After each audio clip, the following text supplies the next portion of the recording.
Hi guys, I have a few intros to go through, so we're going to go through some intros, just this one intro with multiple topics. I finished my first ever lip gloss and I'm very proud of myself. There is nothing in there, I am scraping, but I've never been so proud to finish a lip gloss and I wanted you guys to know about this. I have like 25 more lip glosses to go through, so wish me luck on my journey. Didn't think that was like relevant, but thought I'd let you guys know. Another piece of introductory stuff is I've been going through a lot of thoughts and life changes and life realizations. You know, I love doing YouTube. It's my main thing. Sometimes I'll post a video and I'll get a lot of comments talking about like, oh, do a makeup video, do a skincare video, do this, do that. And I obviously want to. I want to do more makeup videos, more get ready with me's, more like skincare type videos, which is something I'm very interested in and something I very passionately and strongly believe in. And I would like to, you know, put more me out there rather than just tea. But I'm wondering if that wouldn't have a place on this channel. I feel like people come to this channel a lot of the time for tea and not for Angelika. So I was wondering if you guys wanted, if you've been here for me and tea and not just like clicking on here for drama and then leaving, if you actually are here for like some Angelika content, would you want regular non-tea, non-drama content on this channel, or would you by chance want me to create a second channel that would just be the real Angelika? So let me guys know if you think that kind of content has a place on this channel or if you'd rather things be separated, because my perfectionism is not really allowing me to post non-tea content on a tea channel. So I would be more than happy to just create a whole separate channel. I just don't know if that is something that you guys would be interested in. Anyway, let me know and we'll figure it out. Twitter, Instagram, follow me on there. It's a fun time. Let's get into the tea. Emma Chamberlain. Emma Chamberlain is a YouTuber with 8-point-something million subscribers and she's been around since 2016-ish. That's when she kind of started blowing up. She does like relatable type content, mainly just about her life, but like funny things about her life. And she kind of was most well known for her like lip balm and her coffee. And you know, if you think Emma Chamberlain, you think coffee. And she recently posted a video called like my coffee recipe or something, and people thought she was just going to, you know, say how she makes coffee, when in reality it was a video about, yeah, how she makes coffee, but also that she's starting a coffee brand, the Emma Chamberlain coffee thing, and they're like almost tea bags of coffee, which I think is a genius idea, and I haven't really seen anyone do that. I thought it was a very good idea. And then I went on the website and I realized that it's kind of expensive. I think a bag of 5 is $10 and a bag of 30 is about $40. And then she has bundles of like a tumbler with 10 bags for like $45, and then a coffee mug with 10 bags for $30, which I just think is a lot of money for coffee. I think that, you know, people make coffee at home because it's a lot cheaper than coffee in coffee shops. I have a coffee machine at home that just works for like coffee. Oh, I have a piece of hair. It just works for coffee beans, so it grinds the coffee beans, yada yada yada. And I think in Starbucks, the coffee that I make at home would cost me obviously like $3.50.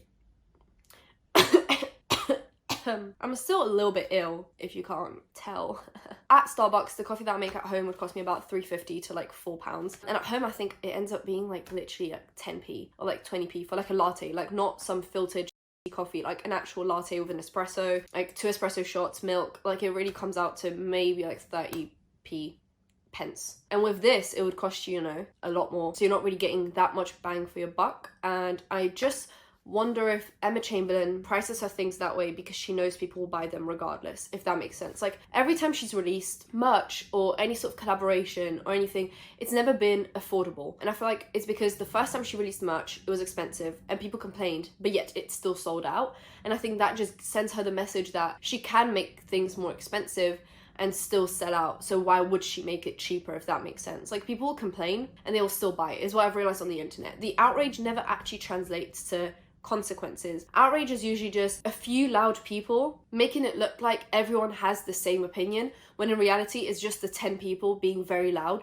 while hundreds to thousands of people are perfectly fine with the prices. So I just think she knows at this point that she can afford to make things more expensive and it just still sell out. And that's why this coffee is so expensive, because she's known for her coffee, people want her coffee, people trust her with coffee, and people are going to spend money on that coffee. I'm waiting to see if it sells out. I'm not sure how many units she made, but I'm just waiting to see if it says sold out on the website, because right now you can still buy everything. So, you know, it does look really cute. It looks very like Instagram-esque. Like even the packaging is very like, if you posted that with like a nice filter on your Instagram, like you'd be so cool and so relatable, and like all the quirky girls. I'm just not sure if I would be willing to buy like 5 coffee bags for $10. And plus I believe there's shipping, and the shipping is like a solid $10. And mainly, I mean, I didn't even look at international shipping because, oh lordy lord, right? So like I would end up having to pay at least $20 for 5 coffee bags. So that's 5 coffees for $20. That's literally Starbucks or Costa or wherever you like to go to. Like I might as well just get takeaway coffee in a coffee shop. I'd rather just stick to my coffee machine with my coffee beans, and that's just the way I like to live my life. There are things that I'm going to spend money on that some people might consider stupid or unnecessary, but there are also some things where I'm like, no, this is where I draw the line. We're not going to do this. And this coffee is just it for me. It's where I draw the line. Mainly because even with the like coffee mug and the tumbler, I don't think they're worth that much money. Like you can get a solid mug for like $5. I believe like a Starbucks reusable cup for like £2. And if you bring it into even a Costa or like a Pret, it doesn't have to be Starbucks. You literally get 20p off your coffee. Like please do that. So I just don't really see the point of getting an overpriced cup that just says Emma Chamberlain on it, you know? The only time I'm willing to get overpriced mugs is like Disney World or Universal. I am a hoe for those mugs. And other than that, I'm good. And also those Starbucks, like I've been here mugs. We can get like different mugs in different cities. Like there's LA ones, Florida. Like I went to Florida and I got my Florida cup. There's UK ones, so on and so forth. Like you can get some good travel, like memory mugs. Anyway. Next thing, Jeffree Star, once again, the mystery boxes. I spoke about it in my last few videos. Jeffree Star is doing mystery boxes where he was supposed to have an exclusive cosmetic item in each like level box, and in like the most expensive one, there was supposed to be a highlighter palette that was just exclusive to the box. He then tried to make it like we'll just make the Peppermint Frost highlighter palette for the people that didn't get it in the mystery box because everyone seems to want it. And people that got the Peppermint Frost in the mystery box were very upset about it, understandably, because if you get something because it has an exclusive item, you don't then want other people to have the chance to get it outside of the mystery box. You know, it's kind of just unfair on the people that got the mystery box purely to get an exclusive item that then stops being exclusive. But he apologized for that, and he, you know, kind of just said, oh, we're never making it again, that's fine, whatever. Then I started seeing that a lot of people received theirs broken. So the Peppermint Frost was broken, and you know, if there is a set amount of mystery boxes with a set amount of Peppermint Frosts, you can't exactly get an exchange, because if the mystery boxes are sold out, then so are the Peppermint Frosts. And I just think it's very sad for someone to get the mystery box for the exclusive item and for that exclusive item to come in broken. I do understand that they got returns, they got refunds for their money, but it's just not the same, and I think it's just really sad. Then some boxes came without Peppermint Frost, which people were not made aware of beforehand, because apparently about 1,000 of them happened to not have, they like ran out of Peppermint Frost, which just makes no sense to me, because if you're making like, let's say 10,000 mystery boxes, you should have 10,000 Peppermint Frosts. I don't understand why there were 9,900 Peppermint Frosts, or like 9,000 Peppermint Frosts. Why am I not good at maths? 9,000 Peppermint Frosts. It just doesn't really make sense to me. And apparently the person that made the mistake got fired, which I guess that like companies work different ways, and I shouldn't comment on companies because I don't have my own company. I'm not sure if I would make that rash decision to fire someone over a simple mistake, but I guess because we don't know the ins and outs and the details of what happened, we can't make that decision. But I don't know if I feel comfortable with the fact that someone just got fired over some like outrage. I don't know. It's, I guess, his decision. By his, I mean Jeffree Star's, to fire or hire people, but it just seems a little harsh. I don't know. Refunds would have been just fine. Anyway, next thing, people ordered some Jeffree Star makeup on Black Friday, and they're still not getting their confirmations. People are still like not even getting like a dispatch notice, and apparently the same is happening for the Shane Dawson merch, which is now like in collaboration with Jeffree Star because it's going through Killer Merch. So anyone that kind of ordered on Black Friday, a lot of them still haven't received a confirmation. Apparently 95% of people did get their confirmation. It was only 5% that didn't, and the 5% that didn't should have their confirmation by now. So if you are that 5%, tell me if you received your confirmation by now or if you didn't, because I want to know if that's true. The thing is, Shane Dawson addressed the merch because that's his thing, and he addressed the shipping and all that stuff, which I can obviously agree with, fine. But what hasn't been addressed is what I spoke about recently, which is that the hoodies were supposed to be 100% cotton, and people were buying it, well, mainly for the Shane Dawson thing, but some people are very careful with what they put on their bodies. I hate anything polyester. I hate anything that it's plastic because I feel like I just sweat in it and my sweat just doesn't go anywhere and it just sits there and I sit in my sweat. And cotton and wool, it just is breathable and my body just feels good in it. It's good for your skin. So I just don't buy things that are not of a good material. I like to invest in one piece that has been made of good material rather than 10 pieces that are polyester. It's just my concept. So if I bought something and it said 100% wool or 100% cotton and then it turned out that it was 80% cotton and 20% polyester, I'd be very upset and I'd want a refund. And that's exactly what happened. On the website, it said that the hoodies, the pig on them, was supposed to be 100% cotton. People received the item and on the tag it said 80% cotton, 20% polyester. And the thing is, cotton is more expensive than polyester. So when you're paying for 100% cotton and you get 80% cotton and 20% polyester, you're getting kind of like ripped off for 20% of your money. And that's kind of the case, and he just didn't address it. There was also some kind of a tag. It almost looked like there was a tag at the top that was cut off and there was another tag that was like stuck on, and none of that was addressed. Like, even if that's just not tea, and there's nothing wrong with it, it's just like a piece of thread or something, it should be addressed. People should be made aware of what's happening with their money and where their money is going. And it just wasn't done that way. And it's a little bit disappointing, but I understand that, you know, people get stressed out and people don't really know how to address things. You know, when you start your company, you're not very much aware of how things are supposed to run, how to run things smoothly. And I do understand that, but still, it just feels like some things are not addressed and people are being left in the dark. Next, Shane Dawson changed the title and thumbnail to two of his videos from the Jeffree Star series, and I'm not sure why. Some people have conspiracy theories about it, saying that it's to make people feel like it's a new video when they come across it, so they click on it again and it gets more views. In my opinion, I think he just didn't feel right about the thumbnail and title, maybe. I don't know. I feel like sometimes I will upload a video with a certain title and then an hour later I decide that that title just makes no sense to me and I don't like it anymore, and I just change it to something else. And the beauty about my videos right now is that they're mini teas mainly, so there's like 10 stories in one video. If I title my video with one story and I don't like it, I can just title it with another story and it just works that way. So yeah, I just don't think there's some kind of a conspiracy theory there. I think it's literally just him not really liking the title anymore, which is fine. Keemstar Cosmetics is a thing that I didn't think I'd talk about. If you're not made aware, I think he on multiple occasions said if you order it, you can get it before Christmas. And now on the website, it's been changed to if you order it, you're not getting it before Christmas, which fair enough. But people are not made aware of the fact that it was actually a pre-order, and people should be made aware of that because, you know, like, you just want to be made aware of things. So the deliveries have been delayed. No one has received the items yet, even from when they ordered it at the start. Yeah, it's just a big old mess. Apparently the items are stuck in customs, but the thing is, before you put the items on sale, you should have had them because it wasn't a pre-order. That's the thing. If it was a pre-order, fine, but you never said it was a pre-order anywhere. So the fact that people bought items that you never held in your hand is a problem. It just feels like he did this as a meme and now it's actually becoming a problem, but he likes it because it gives him clout and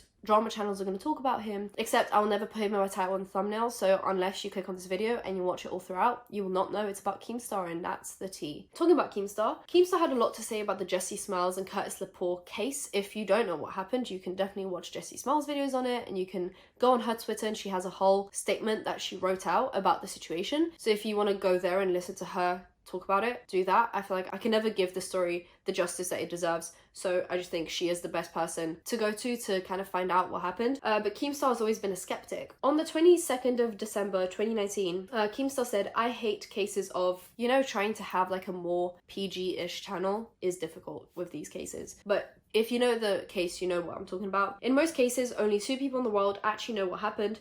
Everyone else has to guess. The Jessie, he spelled her name wrong, Smiles and Curtis story is so hard to believe because they were boyfriend and girlfriend. But the truth is, none of us actually know what happened. And Jessie Smiles replied to that and said, "You have handled the situation with such poor taste. You're right, you don't know what happened, but you sure felt like you did all these years when you constantly called me a liar and mocked my accusations. Sorry you hate all these blank cases, by the way, must be hard on you." Then she attached a screenshot of Keemstar in 2014 saying, "Do you remember when Jessie Smiles accused Curtis Lepore of blank? Guess what charges dropped? Same thing will happen with Sandpepper Watch." And then Jessie Smiles replied saying, "Charges were never dropped, but you also spelled guess wrong, so I assume you don't expect too much from me." And he replied saying, "Sorry, Twitter only has 140 spots. Please don't accuse me of blank." Keemstar is trash, if you didn't No. I would never consider him like a reliable source of information. I would never consider him to have integrity or respect or do things in a manner that is just humane. So if you're looking for a fair and reliable channel, Keemstar is not that. I'm not saying I am that, because I think, you know, you need to humble yourself sometimes, but I think I'm definitely light years ahead of Keemstar, even though I am a lot smaller than him numbers wise, and I just never want to become what Keemstar is. And that's why I bring it up, because I just feel like you guys need to know who you listen to and make your own decisions about that. And I'm not here to make those decisions for you, but I sure as hell will give you all the information you need to be able to make a well-informed decision about who you give money to, essentially, because watching his videos gives money to him. Next thing, I recently spoke about Nikocado Avocado and the Stephanie Soo situation, and there has been a few updates, but not enough to the situation. So if you don't know, Stephanie uploaded a video about how manipulative and just disrespectful of her privacy and just her well-being Nikocado Avocado was, and he actually just hasn't replied. He uploaded 2 videos after that, which were just his regular content, and he just doesn't address it. The 2 other people involved in the situation have addressed what happened with not very good responses. So Hyunne, I think her name is, she posted a 4-minute long apology that has now like a crazy like to dislike ratio, and by that I mean the dislikes are out of this world. And she just for the 4 minutes says that she's made jokes publicly about the situation, because in Stephanie's video she uploads screenshots of text messages where she says to Nikocado Avocado that she was in and out of sleep, and that's why she hasn't replied to any messages from him, and she actually did have like multiple mental breakdowns, and she was in and out of sleep. And then Nikocado Avocado, while hanging out with Hyunne, they would make in videos and Snapchat and Instagram stories jokes about, oh, I've just been in and out of sleep. And I guess what she is saying is that she wasn't made aware of the whole situation, and she just thought that Nikocado Avocado was basically taken advantage of, that he was, you know, he had his time wasted, and that she was just using the excuse of I've been in and out of sleep to not upload videos. So she's kind of apologized for that, but it does seem quite insincere in a way, because it's just her like blank face the whole time just going, oh, I'm sorry for this. There seems to be no compassion or empathy or sympathy in that apology. But then again, everyone approaches apologies and feelings and difficult situations differently, so I feel like it's very difficult for me to say if she actually means it or not without being inside of her head. I think that's just the difficult part of discussing these situations, because you just never know what people are actually thinking or what their real intentions are. So that's just what I'm thinking in this moment, I guess. Another person that was included in that 3-way collab between Stephanie, Nikocado Avocado was Zack, and Zack released just a written note apology, just basically saying that in the video he stayed silent because he felt like it was just a conversation between them, and he wasn't made aware of the fact that she was so uncomfortable. So he just didn't speak up during the video to say, hey, maybe like let's not talk about this, because he just thought, you know, I'm not going to get involved. It's not my situation or my place to get involved. And then a lot of the conversations started out in the group chat between them 3, but then they did move to a private conversation between Nikocado Avocado and Stephanie. So Zack said he just was not made aware of the whole situation, and it was not something that he felt comfortable getting involved in, and it was just not something that he felt comfortable getting involved in. And I think that is probably the best way you could approach drama. It's just to not be involved in things you don't need to be involved in, the way kind of Trisha Paytas did. She uploaded a 50-minute long video getting involved in the Stephanie and Nikocado Avocado situation while not actually saying anything valuable for 50 minutes straight. If you have nothing of value to say, which is most of the time the case for Trisha Paytas. I mean, I'm not being rude, but she's not someone that usually has something valuable or deep or interesting to say. I don't find her an interesting or, you know, truth be told, intelligent person. And she didn't have anything to say about the situation. She just wanted the views. The more I am on the internet and the more I have this drama channel, I dislike Trisha Paytas. I don't feel bad for her, or I don't, you know, have any sympathy for her. I just don't really like her. And yeah, I just feel like she likes to capitalize off of her own drama, but as well as other people's drama. And in this case, with how sensitive the topic was, she should have just stayed silent,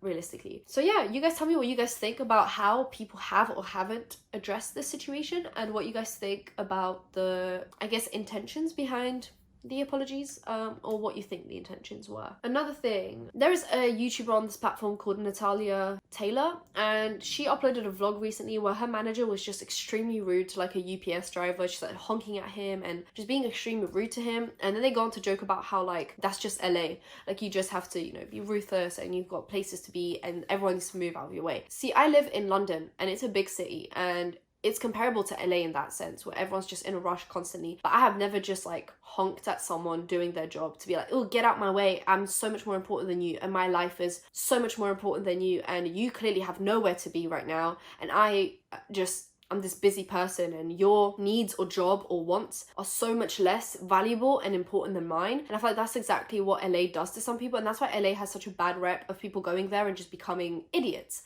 and becoming rude and just feeling like because they are in LA doing some kind of a show business job, anyone doing a non-show business job is just scum. And that is just not the way you should be living your life. I find it disgusting that people think, you know, even mainly in December time, where UPS or any delivery drivers are working constantly long hours and long days to get your presents to your house on time so that you can, you know, give them to people. And then that's how you treat them for parking next to your driveway when there's probably no other place for them to park and hand out the parcels. You could have just waited for them to move out the way. You didn't seem to be in a rush because you were going shopping. Like, miss me with that. I hate it. I hate who people become when they get a little bit of fame. It's gross. And that's probably where I'm going to end today's video. If you enjoyed it, give it a thumbs up. Comment down below anything, comment down below, including opinions on the things I said today, whether that be the intro or any mini teas. Subscribe because I post every other day, and when I don't and there's a delay, you will know about it if you turn on my post notifications, and follow me on all my social media, which will be in the description down below or at the start of the video like you saw. So I'll see you in my next one. Bye guys.